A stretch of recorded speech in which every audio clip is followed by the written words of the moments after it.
Good afternoon, everyone. Thank you all for joining us today for our second Women's Philanthropy Board Roundtable of 2021.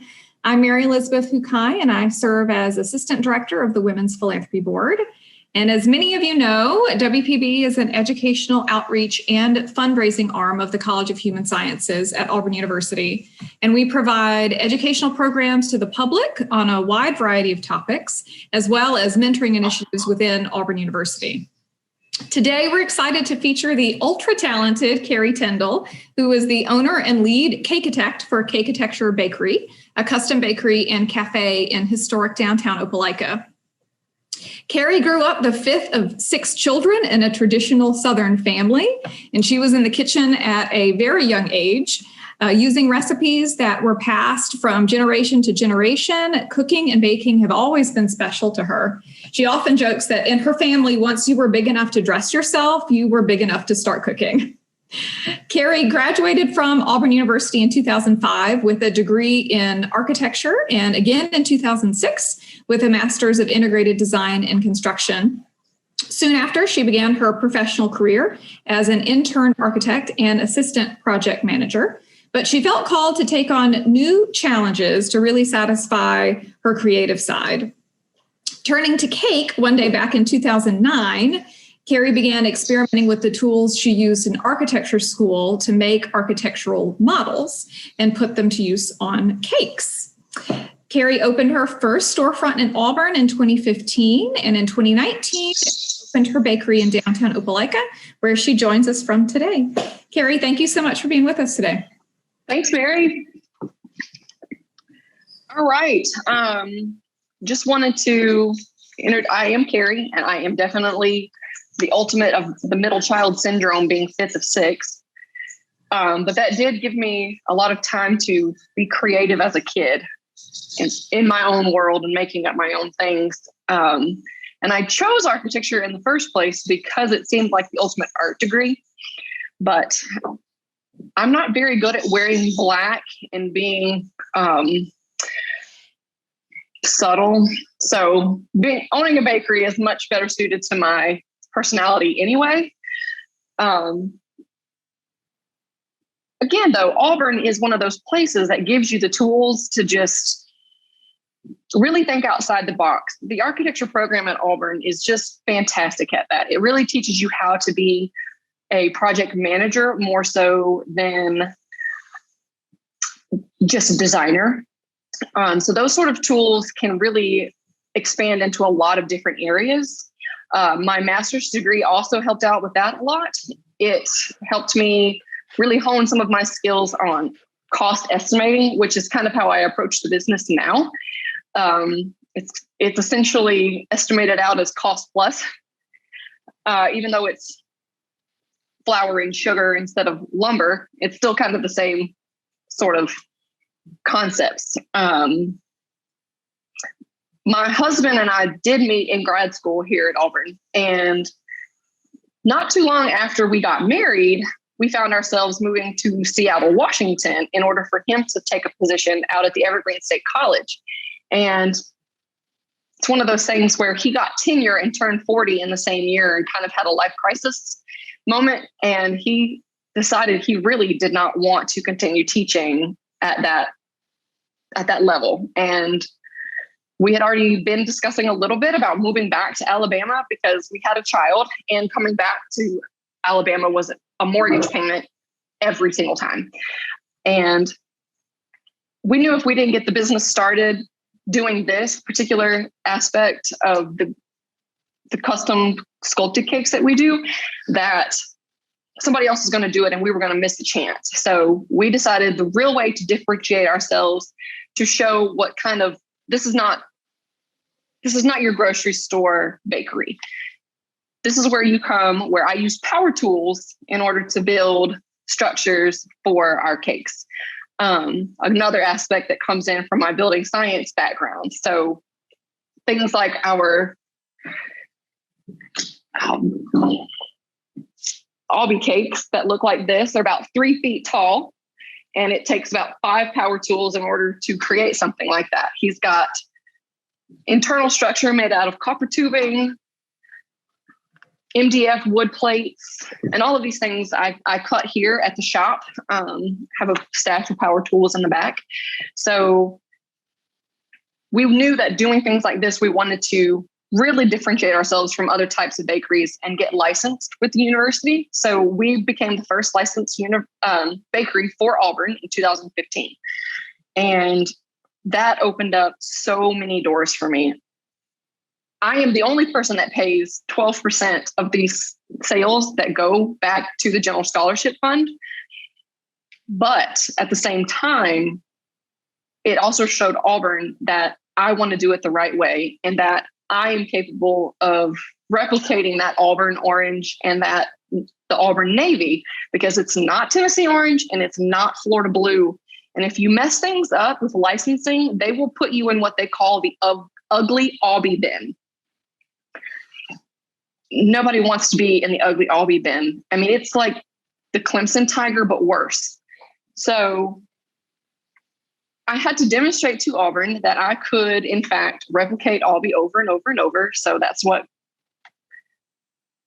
I do now. I see Aubie in my sleep, but I'm grateful for that.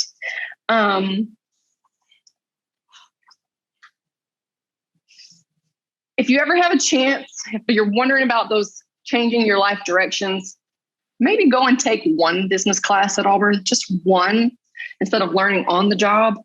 Or I guess maybe attend some of these lectures on a more frequent basis, because the business part, aside from costing out product, is something that I have had to learn on the fly. That's a little bit difficult.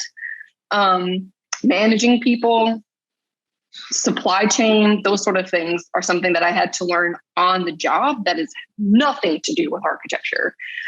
But I've got a really great staff now. We're building back up. This time last year, I had a staff of 8. Now we only have 4, and we are looking to hire again. So that really is encouraging. Man, last year at this time, we were rolling. Just everything was going good. We had just set ourselves up to do a one-time license with the Office of the SEC. We were going to do media packages for the men's basketball tournament. And I knew when that went away that this was not just going to be one of those 2-week things. So that was terrifying, very, very terrifying for a little while. I did learn how to make bread during the pandemic, like everyone else. I own a bakery and don't know how to make bread until last year. But that's another thing about Auburn. The degree that I got from Auburn, the degrees that I got, really teach you how to pivot, this is happening. So what can you do in order to get to the next step where you want it to be? You don't make excuses. You just figure it out and start and roll with it.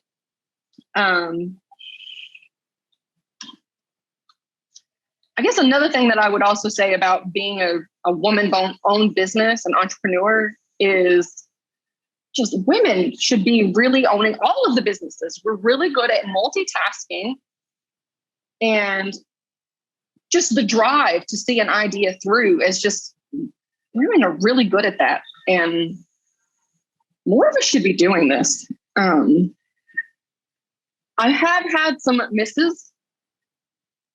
We've had some products here that I thought would be just really great ideas. If everybody would like to laugh at me, I bought about maybe 200 little glass cups.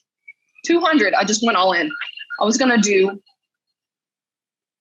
cupcakes instead of cupcakes. I was going to do cake cups in these tiny glasses with our scraps of cake, and put little pieces of cake down the bottom and some icing. And nobody likes this idea. It did not work. So now I have 200 whiskey glasses, I suppose, now. If anybody would like to come have a drink sometime, I have plenty. But some of our really big sellers have also come from mostly accidents. Like, we sell these cheesecake bars. Start off with a layer of our cookies at the bottom, and then a layer of cheesecake, and then a layer of sugar cookie, and then it's topped with strawberry preserves or white chocolate, depending on what we make. But this idea came from one of my employees. I'm talking about, y'all, burning cookies. They left the cookies in the oven for way too long. a lot of cookies. So now that we're like, what can we do with these? You grind them back up. You add some butter. You add graham cracker back to that. You have got a really, really good crust. So happy accidents, I guess, like Bob Ross says. And we turn them into things now.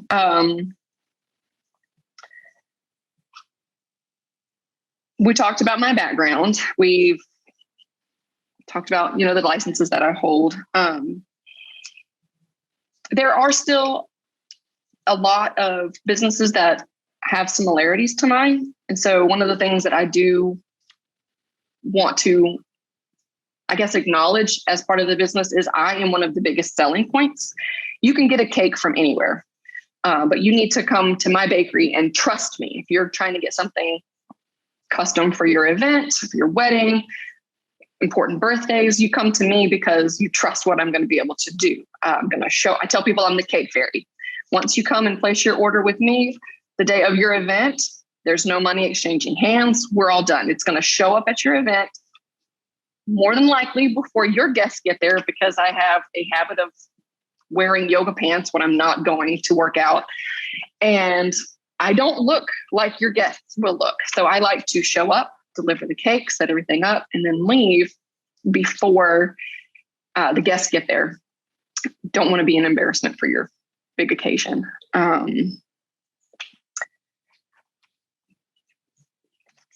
What else? I do have several things that I made this morning for you guys to look through. Well, not several. We're going to do 3 cookie sets. But I wanted to kind of give you a little bit of my process before we just start doing that. So we're going to work on this little guy. And then we'll move on to this. And we'll finish with this.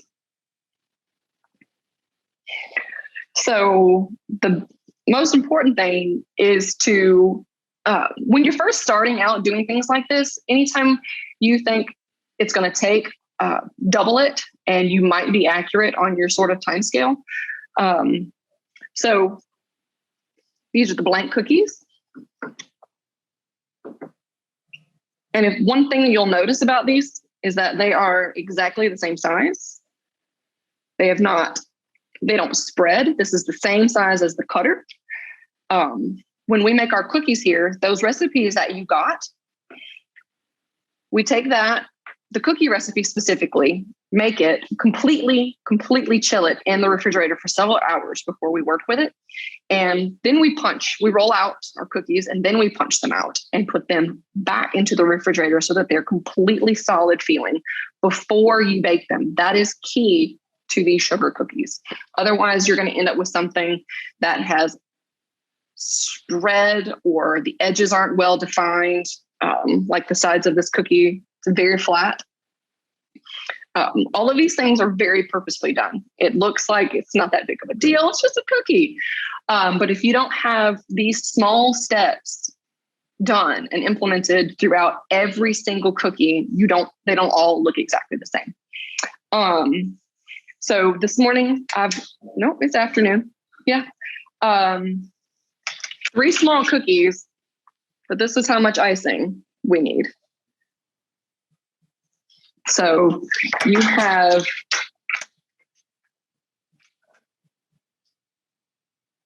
if you are all here, I could let you feel the difference between this, but this is a very runny icing. So it's got a lot more water in it. And this one is not. This one would hold itself up. It's a very stiff royal icing. And in that recipe that you've got to achieve this, you have the same exact icing. You would just literally add more water to this one than you would to this one. If you've got this already made, you can add powdered sugar to get it to stiffen back up. But icing consistency is probably the biggest point that you would have to learn in this process. It's raining outside here today in Opelika, so that's going to affect how everything in my bakery operates. We have a dehumidifier that runs 24 hours a day, 7 days a week.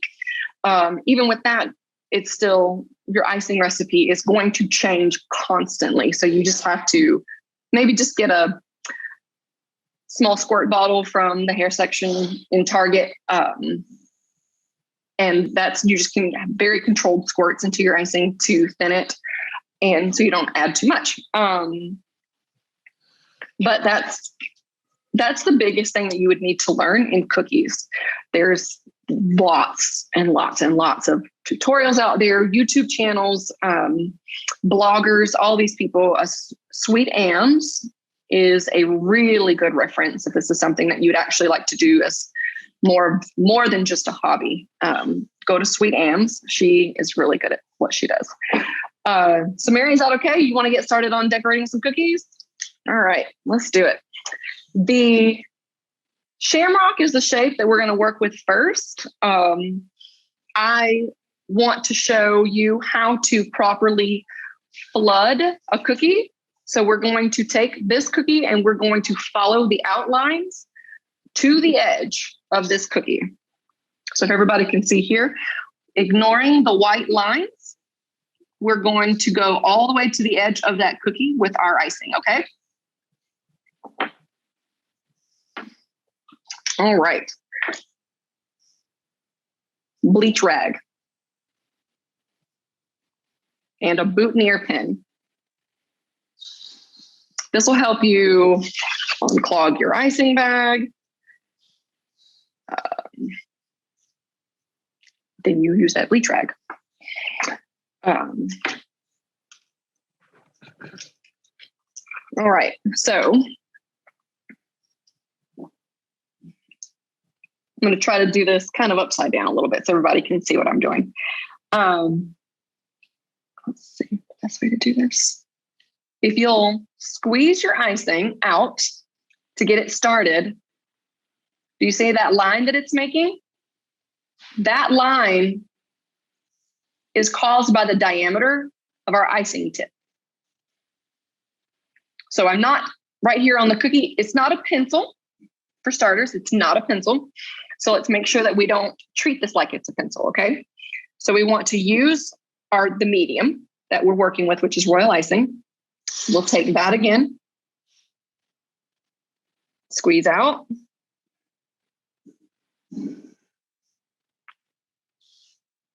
Can everybody see how high off of the cookie surface I am? That is very, very important to what we're doing here. Okay. I didn't like where that line was, so I went back in and put another one. All right. Let's just.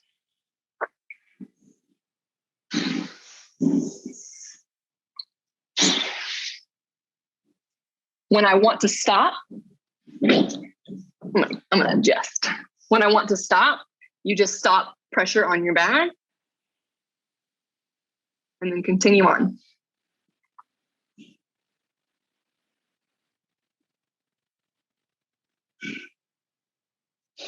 Okay, so now we've got our shamrock shape. All right. I don't like that line either, so I'm going to fix it too. This is fun doing it upside down. Okay, so now we're going to create a very large bead. So we had a controlled amount of pressure. We kept our icing tip above the cookie, and we drew what we call that bead. Now we're going to get really close to the surface, and we're going to squeeze hard, tracing that cookie edge.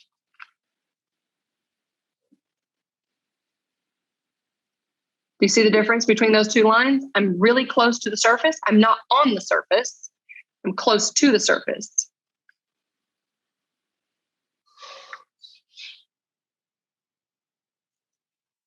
Okay. I like going all the way around.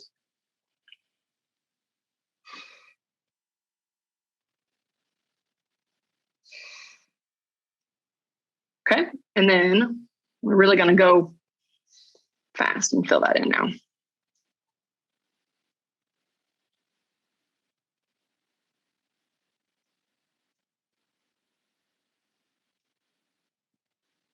Oh my gosh, that looks terrible, right? It does. That is what we use our boutonniere pin for.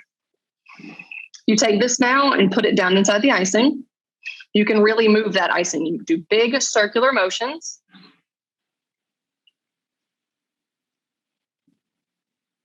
And move the icing. You're trying to thin the areas that are too tall. You're trying to fill in the areas that are missing icing. Now it still doesn't look great, but this is, again, learning to work with your medium. You shake this and give it a tap.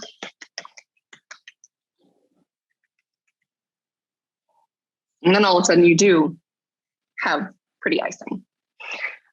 One extra step that I do want to do on this one before we let it completely dry so that he does look like this little guy, we just need to add those red dots.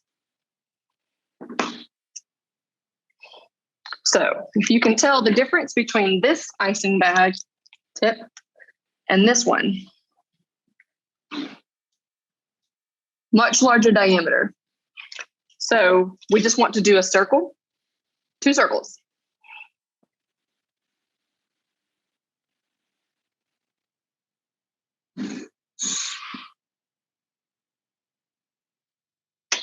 Give it another tap to get it to settle. Look at that.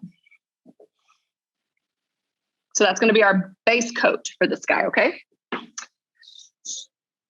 The next thing that we're going to work on, do y'all want to keep moving on? Okay, so this next one, We have one of those things. Yeah, sorry. What's up? Do you have any tips for getting icing in your icing bag without getting the icing everywhere? Yes, I do. Does everybody have a Nukes cup at their house? Because if you don't, you need to go get one. The Nukes cups are perfect sizes. So if you take this, I'm gonna just take this off since I'm done with it. Rubber bands at the top of my bag. Rubber bands. Every single one of my bags has a rubber band at the top. Okay, that's after you get the icing in your bag. But this, spread that thing out. Fold it down like this. Put this down inside the cup. Hold this over the edge of that Nukes cup. And then you have this whole area that's already goopy and gross, but it's inside your bag. So then you just spoon that in. Spoon that in. Close it back down like this. You squeeze it from the bottom up, like if there was a bunch of icing in here. You'd want to try to get out the air bubbles at this point. So squish that back up, and then I take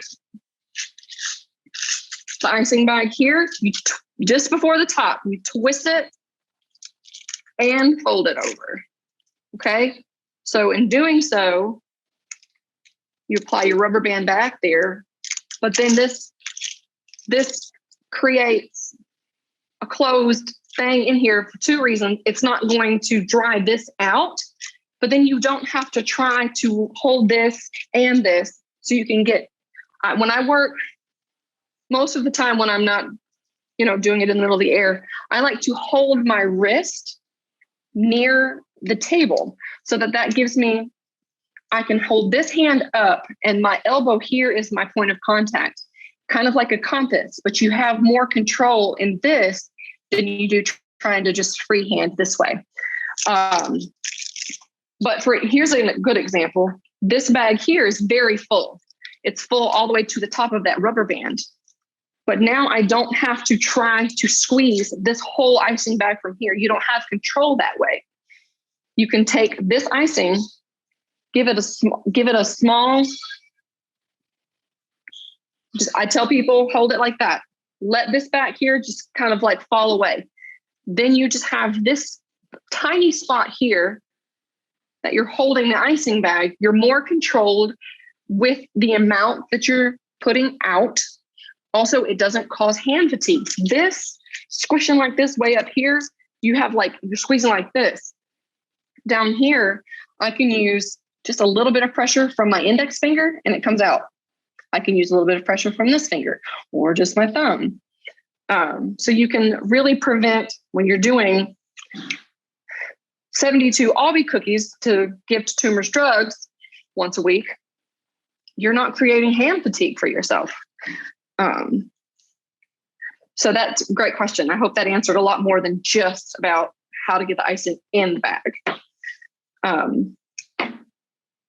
Here's something I hope you guys can see on screen. So here's my tulip that I've already finished. I did add a little bit of luster dust that we're not going to do today, but I wanted to make sure that you could see the different petals. But this cookie here, I took my boutonniere pen before I started here today, and I drew where I want that first line to go. There's a couple of them I didn't like, but nobody's going to see that because it's going to be covered in icing. But give yourself every tool to succeed in what you're trying to do.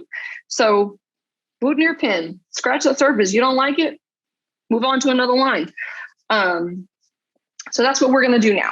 I'm going to try to adjust this so that I can have you guys just look at my work table. Can you see that, Mary?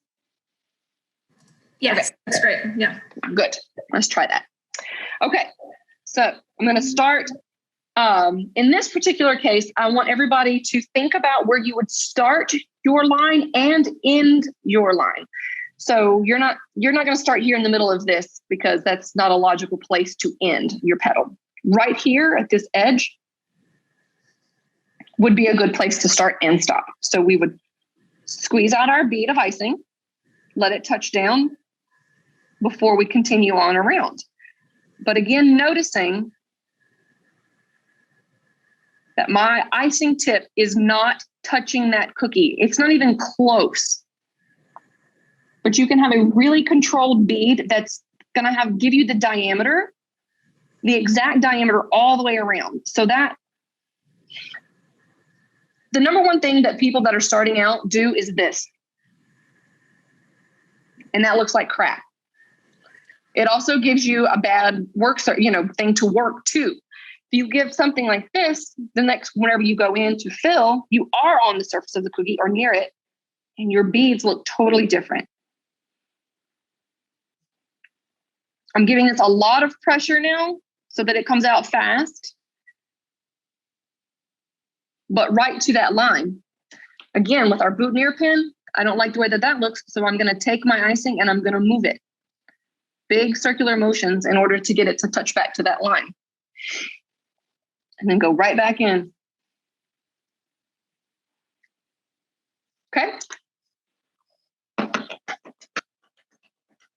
Lots of tapping. But then it settles out beautifully. Okay.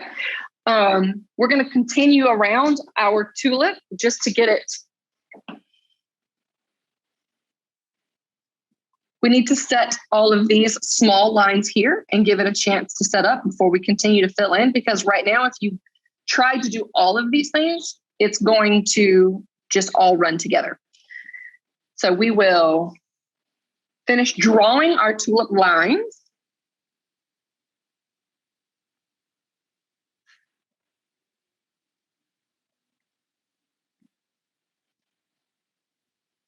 All right. See how high up from the cookie we're going? Touch back down. Now, if that icing tip starts to get a little, if it's backing up on itself, it's because you need to clean that off. So we constantly go over to that bleach rag. All right, so we're going to continue.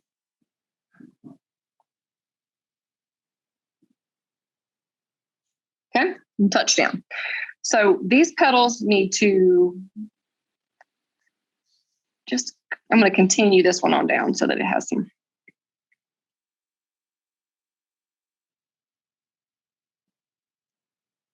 All right. And then that's going to be where the petal folds. And that's going to be where a petal folds. So now we've got our base. Can everybody see that? Okay. All right. Now, like I said, we need to let that set up so that when we come back in a minute, it doesn't all run together. So we will push it aside. Remember when I was speaking earlier about patience and how long you think it's going to take? We've done the base coats for part of one cookie and the base coat of another cookie. And we have to let them set. There's no options. So if you want it to look like this, you let that dry. This one, however, is going to be a cookie that we're going to do from beginning to end in one step. So this is one of those things that you look like a pro and you haven't done a whole lot, but it's just secrets. It's one of my favorite ones to do. So what these two separate white bags, one's very thick, one's very thin. They've also got two different size diameters because I want this one to come out fast and it's called a flood. So we're going to outline our heart and then we're going to flood our cookie very fast. So before we get started, get your boutonniere pen, make sure the three colors that you're going to be using, your white, your green, and your purple, are all ready to go. We just used our purple, so it's good. Our green is not coming out. Our white, also not coming out. So take your boutonniere pen, clean that out. Okay. Now your icing will come out. Okay. Same with the green. Now we're ready to go. You wouldn't want to flood this cookie and then get all of that unstuck because it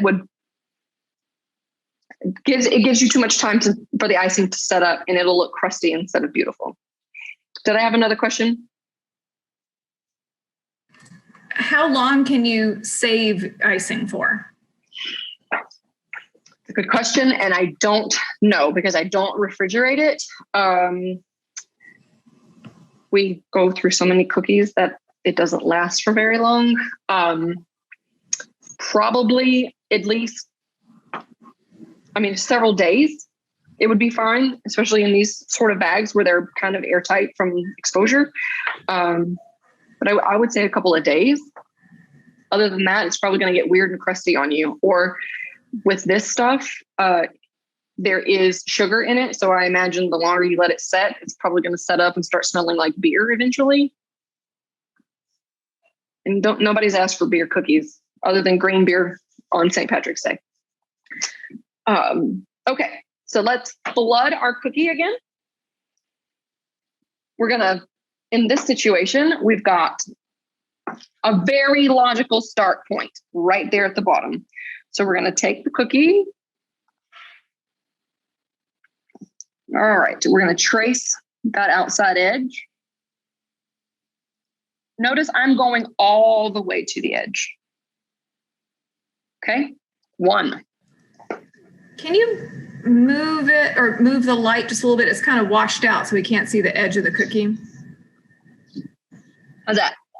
Better. Okay. I wish y'all could see what I look like right now.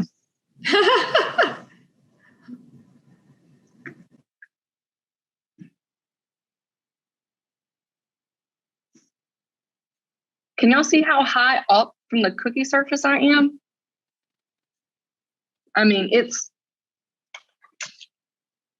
This stuff can stretch from here. So let this do the work for you. All right, but then we go right back to the surface. Can you see, Mary? Yes. Okay.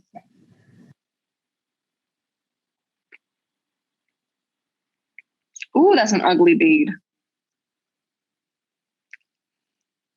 Thank goodness I know what I'm going to do next. Boutonniere pen. All right.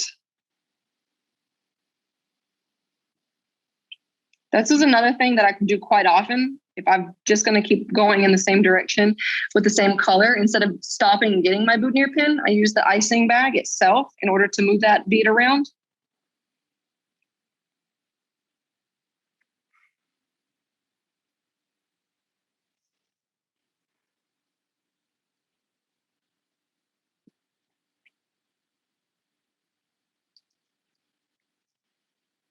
Kind of feel like a 3D printer a little bit, Just burr, burr.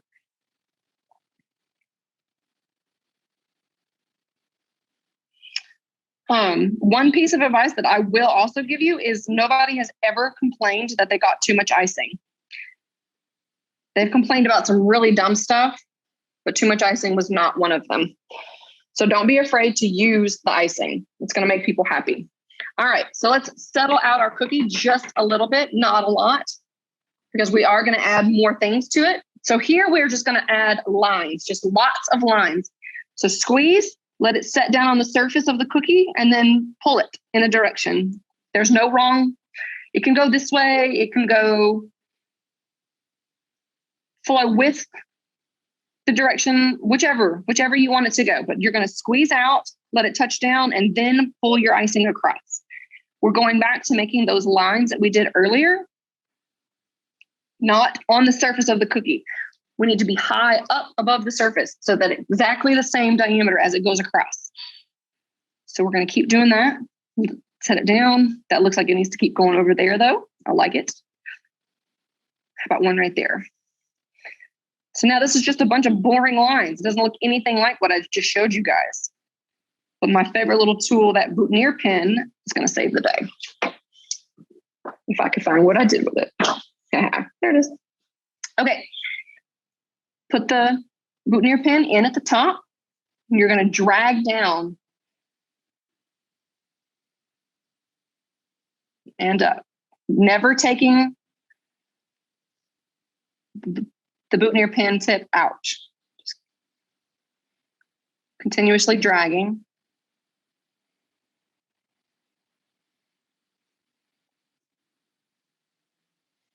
And that's it.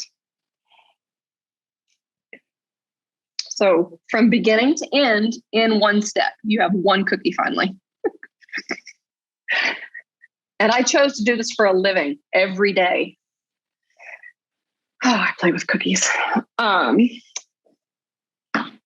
now this has had a bit of a chance to set up as well, so that everything's not going to run together. So now that that one is done, we would come back to visit this one.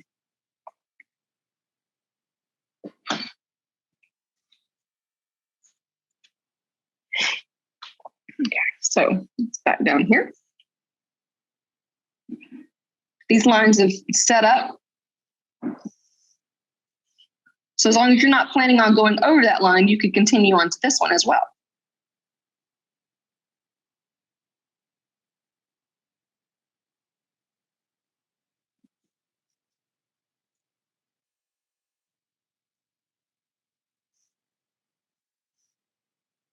All right. So let's keep on going. On this one, I want to pull my string just to the outside of that, just so that it has a chance to be a clean line instead of trying to make that fat bead work a little bit better.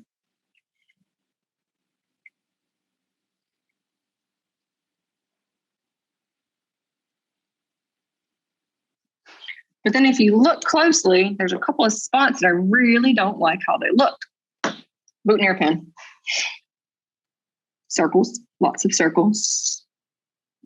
And then we pull it into the corners. So we can see how our tulips is really starting to take shape. So then let's pull another string line, pull it out.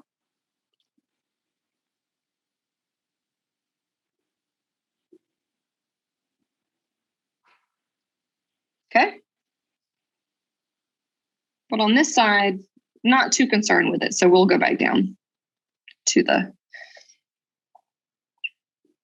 making beads. All right. I think we have a very lovely tulip now. Okay.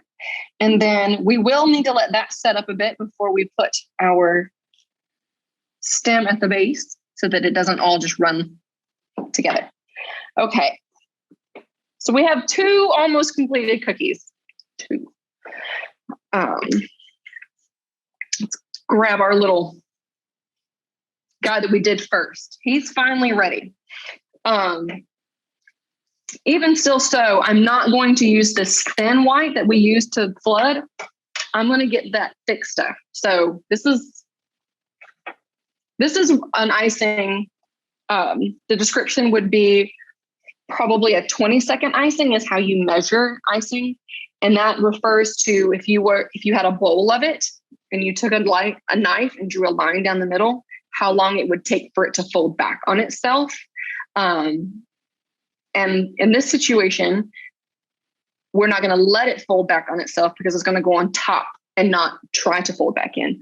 But this icing here is more, and the green base, both of these are probably a 10-second icing.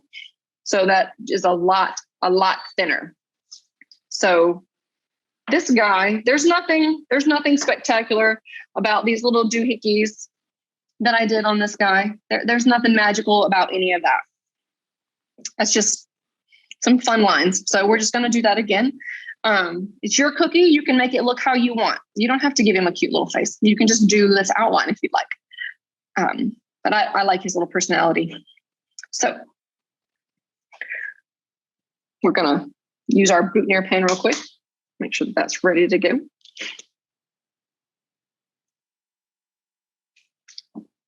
And then, all right, let's see. So I'm just going to draw something random. And I like doing things in threes. So that's what I came up with for those little lines there. Separating everything. And then you can do this part over here. You can get creative, come in and do something like that. You can leave it so that it's plain like that, guy. It's up to you. It's your cookie, so make it look how you want.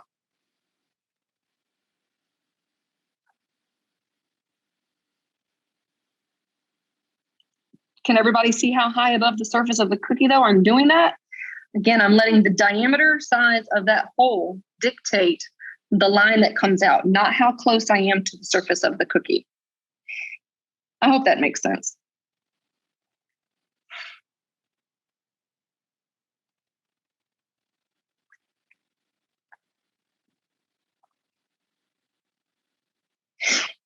All right. So we're only missing one color now.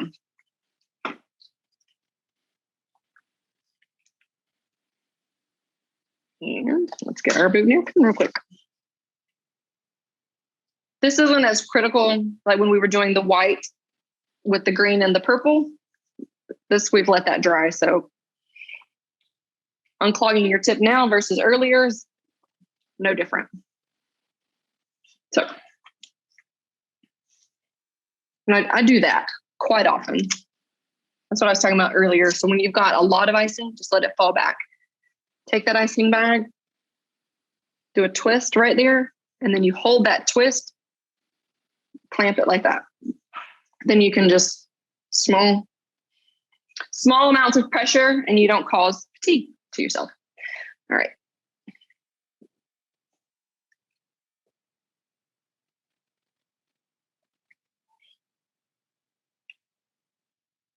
Let's just make him happy. I know I'm happy. It's almost daylight savings is over. So that's what I'm celebrating with this guy.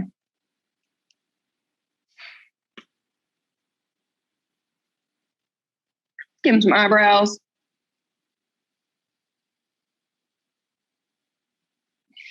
You need to give him some highlights too, though, where he doesn't have a soul. It's just a quick touch in there. You got yourself the happiest 3-leaf clover. Now, since I still got the camera right down here, let's go ahead and finish our tulip. And that'll be the last thing that we need to do on all of our cookies. There's nothing magical about what I did at the base here. It's just some squiggles and giving it a stem. Turns out it's not a real tulip, it's a cookie, so it doesn't have to be exact. But I just did this. And then you pull that down. You want to cover up all of that purple down there at the base.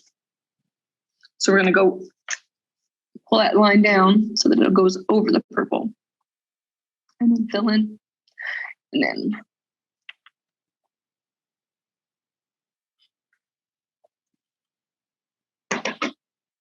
another quick tap, and you've got yourself some cookies. So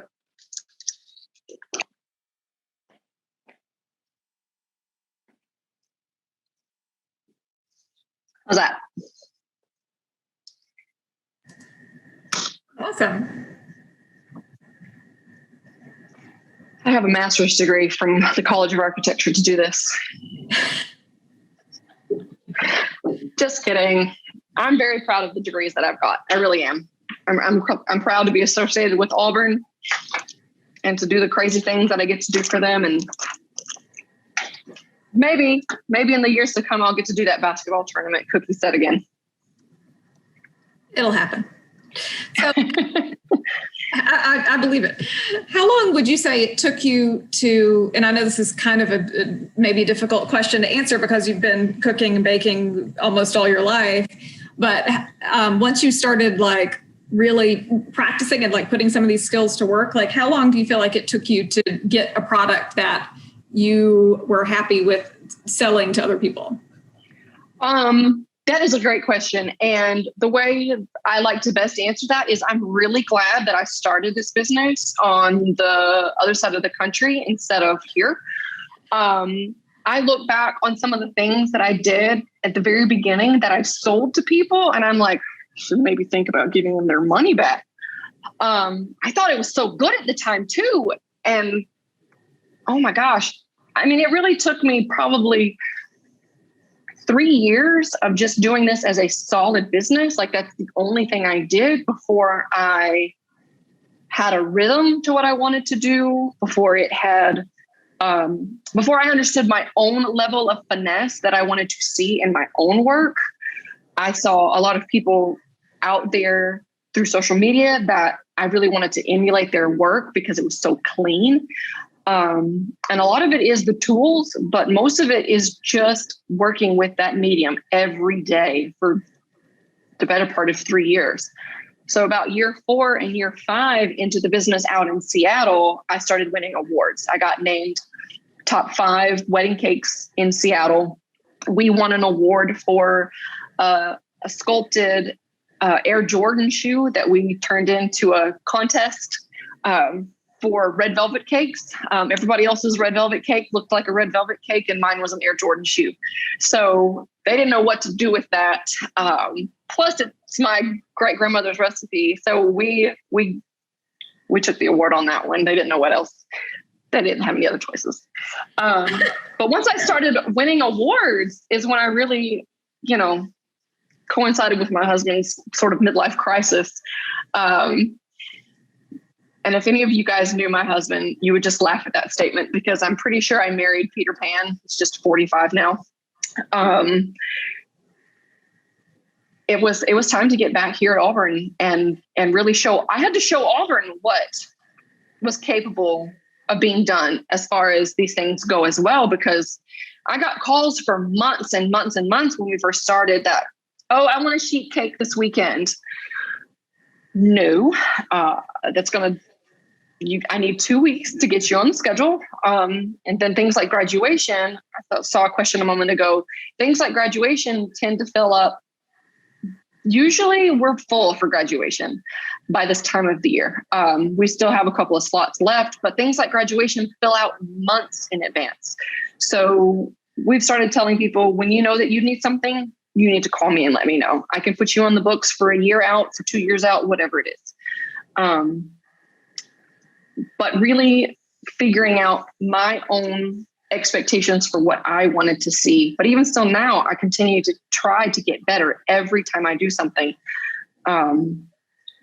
There's always room for improvement. And as long as you attack your craft that way, you're going to continue to get better and people are going to see you as the standard. That's awesome. We have a question about, and I was wondering this too, on average, like since you're a pro and you do this all the time, how long does it take you to do one cookie? It would have taken me, something like this. I slowed that down because I wanted everybody to see what we're doing, but that would have taken me just a couple of minutes to do this. Something like this, we are at the mercy of it drying. You can't speed up that process very much. You have to let them set.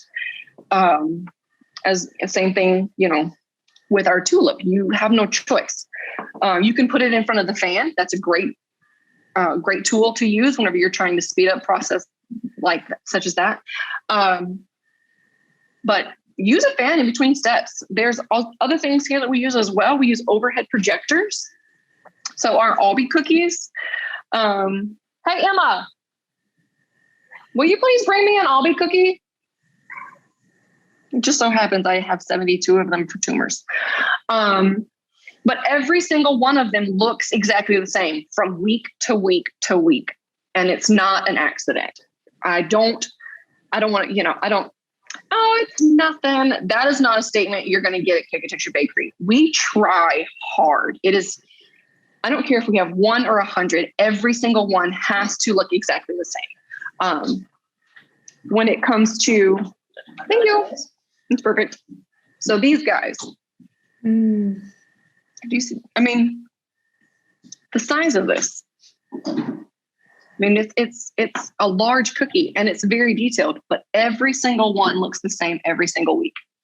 And we do his eyes, his eye placement, his nose placement, and the outside of we call these his jowls, under a projector so that every single one is exactly the same. The rest of the things are done muscle memory. But it's not an accident. And when I plan out things like this Albi cake that I showed you earlier, there's a 3-foot template that is completely printed out. The internal structure is built days before anything is ever baked. I have laminated the entire template is laminated. It is the internal structure is drawn inside so that I know what I'm working to, and it's constantly referenced back and forth the entire time that I make it. It is not, it's not an accident. It is not something that I'm talented, I can do that. No, there's no guessing where everything goes. You have to make sure that you are purposely doing every single step, or it's going to look like you did it from your house. You could do really good work from your house, but don't try to freehand things at the very beginning. Be purposeful. Well, I'm monopolizing the questions here, but I have a lot of them. Good. What would you say is the most complicated thing you've ever made? That's an easy question. My daughters are way into trolls right now. Way into trolls. So one of them wants to be a rock star and one of them is a princess. And I don't know if anybody's seen the Trolls movies, but they have got 2 queens in the second movie that completely dictates that. So I've got a rocker troll and I've got a princess that she's 3 and wants to make sure that she has on makeup every day. I don't know where she came from. I know I birthed her, but I don't know how I ended up with a child with that sort of personality, because that's just, so I had to make 2 trolls for my kids this year. And troll hair, I saw 5 a.m. at the bakery 2 days in a row making cakes for my own children. But they looked fabulous. Oh, God. And they tasted, Poppy has a strawberry cake. She's delicious. Trolls are delicious, it turns out. That's awesome. Huh. Do y'all have any questions for Carie? Did I see another one pop in there? Oh, yes. What does an average day at Cakeitecture look like? I love that question. Each day of the week is different, and it depends on the day of the week. Mondays, Sunday, we're closed. We're not here. It's going to cost you $50 just to open up the lock over there. Mondays, we're always here, but we don't like to put things out unless they're fresh. So we spend Mondays restocking our own case, and we spend Mondays doing all of those all-be cookies that I just showed you for Tumor's Drugstore. So that is the first thing on the docket every single week on Monday, is to work on Tumor's order for them. They get themed cookies throughout the year. So next week they'll get Leprechaun All-be. Graduation, they'll get Graduation All-be and Easter All-be and all of those sort of things. And we make cookies fresh for our case, cake pops fresh for the case. Again, just everything, whenever you walk in to buy stuff, it needs to be fresh. So that's what we do on Mondays. Tuesdays and Wednesdays are the days that I set aside time for myself to make macarons. I think we're the only people in town who make them fresh. I make them a very painful, traditional French method. So it's something that I have to do today, and it's raining outside. So y'all say a prayer for your girl. Fridays, the very first thing that one of the girls does every Friday when she walks in is to make bread fresh. We only have fresh bread on Fridays and Saturdays, our cinnamon twists and our cinnamon braids. Fridays, that's it. And then other days of the week, it depends on what we have as far as orders go. This week is very cookie heavy, so we'll be doing a lot of cookies. Next week, I have several weddings, so it'll be very cake heavy, and it varies from week to week what we're going to be doing. But we only have a certain amount of time to fill, whether it's all with cookies or all with cake. And so it depends on what you guys call an order for when my schedule fills out. If it's cookies all week, great. If it's cake all week, great. It doesn't matter. But once we've reached a point where I feel like our quality is going to be sacrificed, then we shut it off. We don't over quantify so that our quality takes a hit. Cool. How's that? Did I answer everybody's questions?